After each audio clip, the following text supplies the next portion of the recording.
खुलुमबाय बेयो बड'लेण्ड इंखं टेलिभिजन दिनै 15 जुलाइ 2021 बृहस्पतिबारखालि सानसेनि बरादखौ नोंथांमोननि खाथियाव लाबोदों आं सदानन्द दैमारिया। सिगां फरायनो लादों मेष राशि गिबि हांखो अ ल दिनैनि साना जोबोर मोजां बयजोंबो सिनायजागोन आरो अनजागोन गुबुननि अनसायनाय मोननानै गोसोखौ दिनै जोबोर गोजोननाय मोनगोन गोसोनि बोलोआ बांगोन देहाया दिनै मोजाङै थागोन अब्लाबो नाथाय जानाय लोंनायाव सांग्रां जानाया गाहाम मोननो गोनांखौ दिनै मोननो हागोन रांखावरियाव जोबोर मोजां होनजायो बेफार फालांगियावबो जोबोर मोजां मुलाम्फा मोनगोन मावनो लानाय खामानिखौ थि समावनो आरो गोरलैयैनो मावफुंनो हागोन नखराव बिसि फिसायनि गेजेराव अननानै फैगोन समाजाव गोबां मान मोनगोन बयनिबो गोसोखौ दिनै जै खालामनो हागोन सेंग्रा सिख्लाफ्रा गोसोनि साननायखौ फोरमायलायनो हागोन गोसोआ दिनै जोबोर रमान्टिक जागोन गोसोनि साननायफोरा जाफुंगोन गोसोनि लुबैनायखौ मोननो हागोन जेरावखि थाङा मानो दावबायनाया जाफुंगोन आरो मोजाङैनो हान्थिनो हागोन गुबुनजों बाख्नाय जागोन गोबां खामानि मावनो गोसो दुंखांगोन फरायसाफ्रा फरायनायाव गोसो दुंखांगोन आरो मोजां फिथाइ मोनगोन सरासनस्रायै दिनै साना जोबोर मोजां आरो मोजाङैनो बारग'लांगोन।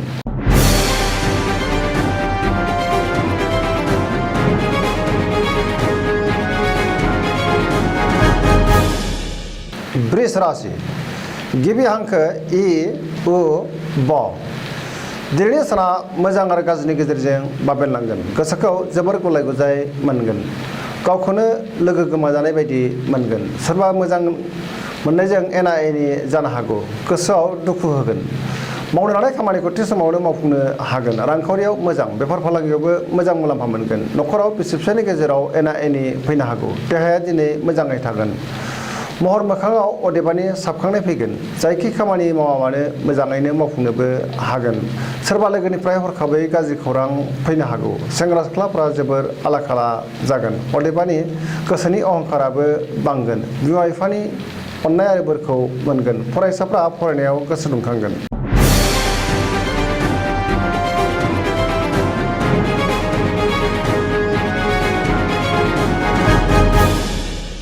मिथुन राशि गिबि हांखो ख स दिनैनि साना बारा मोजां नङा सोरनिबा सायाव गोबां रागा जोंफ्रांनो हागौ गोसोखौ हमथाया गाहाम गोसोखौ जोबोर उसुखुथु मोनगोन सोरबा लोगोनिफ्राय हरखाबै गाज्रि खौरां फैनो हागौ नेगेटिभ एनार्जिनि गोहोम गोग्लैगोन देहाया दिनै बारा मोजां थानाय नङा जानाय लोंनायाव सांग्रां जानाया गाहाम रांखावरियाव बारा मोजां नङा होनजायो मोननो गोनांखौ दिनै मोननो गोब्राब जागोन बेफार फालांगियाव खहा जानांनो हागौ नखराव अनलायनाय फैगोन अदेबानि गोसोनि बोलोआ लोरबां जागोन बिदा फंबायजों मोजां सोमोन्दो थागोन बिमा बिफानि अननाय आरो बोरखौ मोनगोन गोसोनि साननायफ्रा देबारनांगोन लाइमोनफ्रा जोबोर रमान्टिक जागोन नाथाय हास्थायनाय आरो लुबैनायखौ मोननो हायाबो जानो हागौ फरायसाफ्रा फरायनायाव मोजां फिथाइ मोननो हागोन।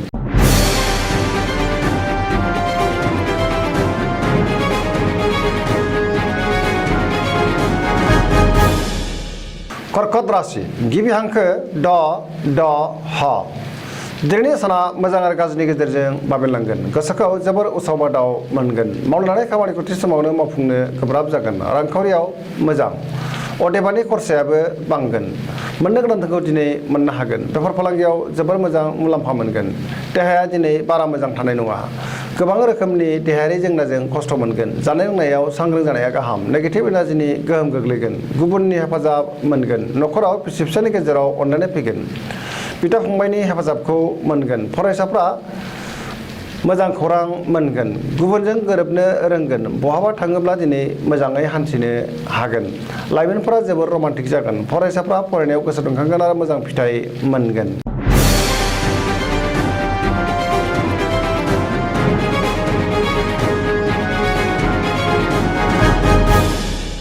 सिंह राशि गिबि हांखो म ट दिनैनि साना मोजां आरो गाज्रिनि गेजेरजों बाबेनलांगोन गोसोखौ दिनै जोबोर उसाव बादाव मोनगोन गोसोनि लुबैनाया बांद्राय जागोन मावनो लानाय खामानिखौ थि समावनो मावफुंनोबो हागोन रांखावरियाव जोबोर मोजां बेफार फालांगियावबो मोजां मुलाम्फा मोननो हागोन नखराव अनलायनाय फैगोन गोसोनि बोलोआ बांगोन गोबां खामानि मावनो गोसो दुंगोन गोसोनि साननायफोरा जाफुंगोन अब्लाबो बांद्राय लुबैगोन समाजाव मान मोनगोन नखराव बिसि फिसायनि गेजेराव अनलायनाय फैगोन लाइमोनफोरा गावबा गावनि गोसोनि साननायखौ फोरमायलायनो हागोन गोसोआ दिनै जोबोर रमान्टिक जागोन माखासे देहायारि जेंनायाव गोग्लैगोन जानाय लोंनायाव सांग्रां जानाया गाहाम।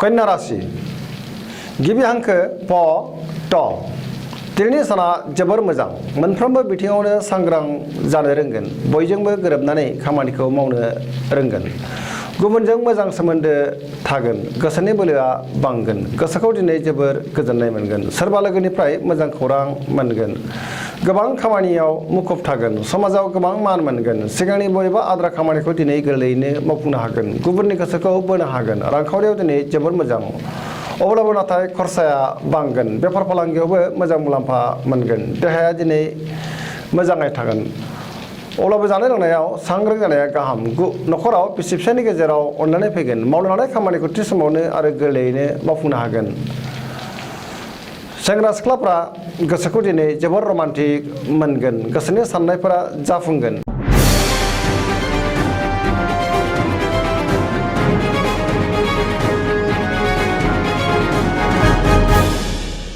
तुला राशि गिबि हांखो र ट दिनैनि साना जोबोर मोजां बयजोंबो अनजागोन आरो गुबुनजों अनसायजागोन गोसोनि बोलोआ बांगोन गोसोखौ दिनै जोबोर गोजोननाय मोनगोन गोसोनि साननायफोरा जाफुंसारगोन सुथुरखौ दिनै फेजेननो हागोन मावनो लानाय खामानिखौ थि समावनो आरो गोरलैयैनो मावफुंनो हागोन सिगांनि बबेबा आद्रा खामानिखौबो मावफुंनो हागोन देहाया दिनै मोजाङै थागोन अब्लाबो जानाय लोंनायाव सांग्रां जानाया गाहाम रांखावरियाव मोजां होनजायो मोननो गोनांखौ दिनै मोननो हागोन न'खराव बिसि फिसायनि गेजेराव अननानै फैगोन समाजाव गोबां मान मोनगोन बेफार फालांगियाव मोजां मुलाम्फा मोनगोन लोगोफोरनि हेफाजाब मोनगोन सोरबा आगुनि लोगोजों बहाबा लोगो मोनज्लायगोन सिगांनि आद्रा खामानिखौबो दिनै गोरलैयैनो मावफुंनो हानानै गोसोखौ जोबोर गोजोननाय मोनगोन गोसोआ दिनै जोबोर रमान्टिक जागोन फरायसाफ्रा फरायनायाव गोसो दुंखांगोन आरो मोजां फिथाइ मोनगोन सरासनस्रायै दिनै साना जोबोर मोजां आरो मोजाङैनो बारग'लांगोन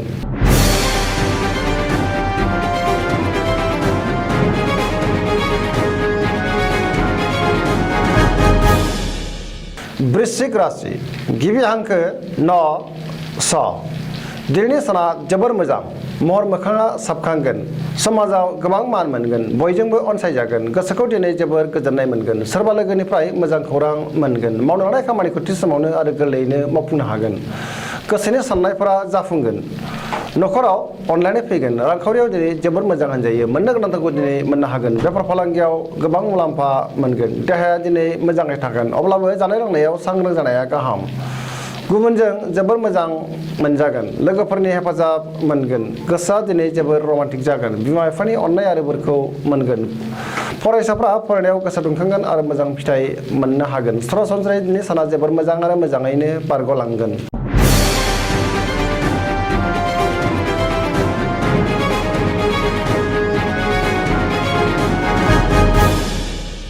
धनु राशि गिबि हांखो ढ फ भ दिनैनि साना जोबोर मोजां गोसोखौ जोबोर गोजोननाय मोनगोन सुरखौ फेजेननो हागोन सोरबा लोगोखौ गोबां फोथायगोन पजिटिभ एनार्जिनि गोहोम गोग्लैगोन मावनो लानाय खामानिखौ थि समावनो आरो गोरलैयैनो मावफुंनो हागोन सिगांनि बबेबा आद्रा खामानिखौबो दिनै मावफुंनो हागोन गोसोनि साननायफोरा जाफुंगोन रांखावरियाव दिनै जोबोर मोजां मोननो गोनांखौ दिनै मोननो हागोन बेफार फालांगियाव जोबोर मोजां मुलाम्फा मोनगोन समाजाव गोबां मान मोनगोन बयजोंबो अनजागोन आरो अनसायजागोन देहाया दिनै मोजाङै थागोन अब्लाबो जानाय लोंनायाव सांग्रां जानाया गाहाम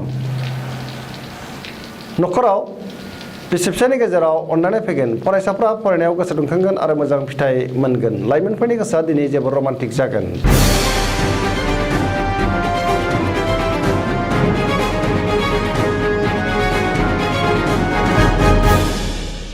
मकर राशि गिबि हांखो ख ज दिनैनि साना बारा मोजां नङा सोरनिबा सायाव गोबां रागा जोंफ्रांनो हागौ गोसोखौ दिनै जोबोर गुलाय गुजाय मोनगोन गोसोआव जिंगाया बांगोन गोसोआ दिनै गिलुं गिलुं जागोन देहाया मोजाङै थागोन अब्लाबो जानाय लोंनायाव सांग्रां जानाया गाहाम रांखावरियाव दिनै जोबोर मोजां नङा मोननो गोनांखौ दिनै मोननो गोब्राब जागोन नाङा फाङा खरसायाबो बांनो हागौ बेफार फालांगियाव मोजां नङा गोबां खहा जानांनो हागौ न'खराव अनलायनाय फैगोन गोसोनि बोलोआ लोरबां जागोन समाजाव अदेबानि मान मोननो हागोन। सोरबा लोगोनिफ्राय हरखाबै गाज्रि खौरां फैनो हागौ। सांग्रां जानाया गाहाम, गुबुननि गोसोखौ बोनो हानाय नङा।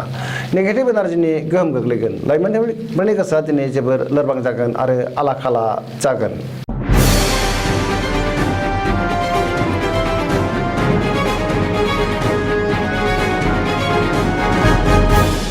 कुम्भ राशि गिबि हांखो ग स स। दिनैनि साना जोबोर मोजां, गोसोखौ जोबोर गोजोननाय मोनगोन। गोबां मोजां खाबु फैगोन। गोसोआ दिनै जोबोर रमान्टिक जागोन, नाथाय बांद्राय गोग्गानायबो फैगोन। गोसोआ जोबोर अहंकारबो जानो हागौ। मावनो लानाय खामानिखौ थि समावनो मावफुंनो गोब्राब जागोन। समाजाव मान मोनगोन। रांखावरियाव जोबोर मोजां। बेफार फालांगियाव मोजां मुलाम्फा मोनगोन। देहाया दिनै मोजाङै थागोन। न'खराव अनलायनाय फैगोन। सोरबा लोगोनिफ्राय मोजां खौरां मोनगोन। गोसोनि साननायफोरा जाफुंगोन। सेंग्रा सिख्लाफ्रा गोसोनि साननायखौ फोरमायलायनोबो हागोन। फरायसाफ्रा फरायनायाव गोसो दुंखांगोन आरो मोजां फिथाइ मोनगोन। धोरोमारि बिथिङाव गोसो दुंखांगोन।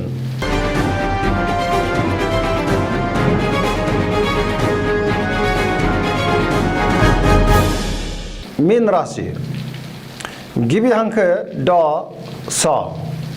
दिनैनि साना बारा मोजां नङा। गोसोखौ दिनै जोबोर उसुखुथु मोनगोन। गुबुननि हेफाजाब मोननाय नङा। गोसोनि बोलोआ लोरबां जागोन। गावनि गोसोनि साननायखौ गुबुननो दा फोरमाय। देहाया मोजाङै थागोन। रांखावरियाव बारा मोजां नङा।